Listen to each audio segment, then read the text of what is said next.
हमारे पास कई मरीज आते हैं क्लिनिक बेस पे जिनको काफ़ी ज़्यादा हाथ पाँव पे खुजली हो रही होती है। ये खुजली करने की वजह से उनके पैरों पे ज़्यादातर हाथों के ऊपर भी गांठें देखने के लिए मिलती है। ऐसे में स्कार बनने के चांसेस, निशान बनने के चांसेस, संक्रमण होने के चांसेस भी बहुत ज़्यादा रहते हैं। तो इस बीमारी का नाम होता है प्रूरिगो नोडुलरिस और इसमें रात को ज़्यादा खुजली होती है और ज़्यादातर सिमेट्रिकल अपीयरेंस होता है, मतलब अगर एक हाथ के ऊपर या पैरों के ऊपर है तो दूसरे हाथ पाँव के ऊपर भी देखने के लिए मिलता है। इसमें मीठी खुजली, स्वीट इच होती है, मतलब आप बैठे हुए हैं लेकिन आपका हाथ कुरेद रहा होता है आपके चमड़े को। तो इस कंडीशन का नाम है प्रूरिगो नोडुलरिस, जो आज हमारा विषय होने वाला है। नमस्कार, मेरा नाम है डॉक्टर सुनील कुमार राणा।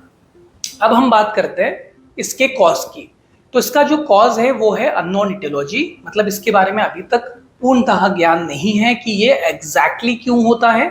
माना जाता है कि लगातार खुजली करने की वजह से ये बीमारी शरीर में प्रवेश करती है, यानी कि शुरुआत में कुछ दिखता नहीं, अब जैसे जैसे खुजली करते हैं तो इसमें डिसरेगुलेशन ऑफ नर्व्स देखने के लिए मिलता है। इसमें थोड़े से इन्फ्लेमेटरी जो सब्सटेंसेस होते हैं स्किन में, जैसे कि मास्ट सेल, न्यूट्रोफिल्स, उनका हाइपर प्रोडक्शन होता है, जिसके बाद वहाँ पर घाव बनने के चांसेस होते हैं, स्वेलिंग, इचिंग, इन्फ्लेमेशन देखने के लिए मिलता है। तो ऐसा माना जाता है, देखा जाता है कि ये सिमेट्रिकल अपीयरेंस में आएगा, यानी कि एक हाथ पे होगा तो दूसरे हाथ पे होगा, और ये कंटेजियस नहीं होता, यानी कि छुआछूत की बीमारी बिल्कुल भी नहीं होती है। अगर हम इसके सिम्टम्स के बारे में बात करें तो कैसे आप पहचानेंगे? शुरुआत में इसमें खुजली हो रही है, कुछ दिखता नहीं, उसके बाद वहां पर मोटी गांठें बन गई हैं जिनका रंग अलग अलग हो सकता है, किसी में पिंकिश, किसी में पर्पलिश, किसी में थोड़ा ब्लैक रंग का हो सकता है, स्किन कलर का, फ्रेश कलर का होता है बेसिकली, और उसके ऊपर पपड़ी, स्केल्स जम रही होती हैं।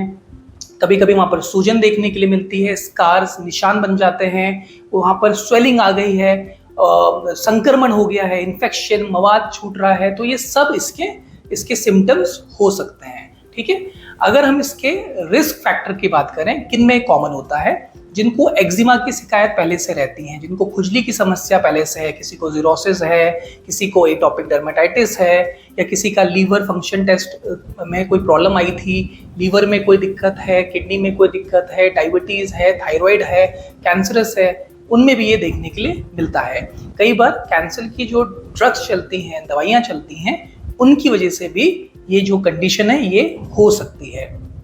अगर हम बात करते हैं इसके टेस्ट की, तो इसमें एक तो डर्मास्कोपी किया जा सकता है, दूसरा इसमें स्किन बायोप्सी की जा सकती है, और तीसरा इसमें नॉर्मल ब्लड टेस्ट करके देख सकते हैं लीवर का कैसा हाल है, किडनी कैसे काम कर रही है, यानी kidney function test, liver function test इस केस में किया जा सकता है। अगर हम इसके ट्रीटमेंट की बात करें तो इसमें ओरल एंड टॉपिकल स्टीरॉइड्स का प्रयोग होता है। इसमें साथ ही साथ में कैल्शियम इनहिबिटर्स, ट्यूब वगैरह का प्रयोग किया जा सकता है। इसमें इम्यूनोसप्रेसेंट ड्रग्स का प्रयोग किया जाता है, ट्राइकोट इंजेक्शंस वगैरह इसमें दे सकते हैं। साथ ही साथ में इसमें फोटोथेरेपी का भी प्रयोग होता है। बहुत पेशेंट में नर्व्स के लिए गाबापेंटिन, प्रीगैबलिन का भी प्रयोग किया जाता है। अगर किसी को संक्रमण हो गया तो उसमें एंटीबायोटिक्स, पेन किलर्स का भी प्रयोग किया जाता है। प्रिकॉशन की बात करें तो आप जितना हो सके इसमें इमोलिएंट यानी मॉइस्चराइजिंग क्रीम्स का बार बार प्रयोग करा करिए, नाखून को क्लिप रखिए, कपड़े कॉटन के पहन के रखिए, पानी ज़्यादा पिया करिए, और ये बेसिक चीज़ें पे आपको काम करना चाहिए। जिनको खुजली ज़्यादा होती है फिर उसमें एंटाहिस्टामिन्स का भी प्रयोग किया जाता है, जो अलग अलग होती हैं। ठीक है, तो ये था प्रूरिगो नोडुलरिस के बारे में। अगर आपको इसके विषय में कोई भी क्वेश्चन पूछना होगा तो आप कॉमेंट सेक्शन में लिख सकते हैं, मैं आपको जरूर रिप्लाई करूँगा। धन्यवाद।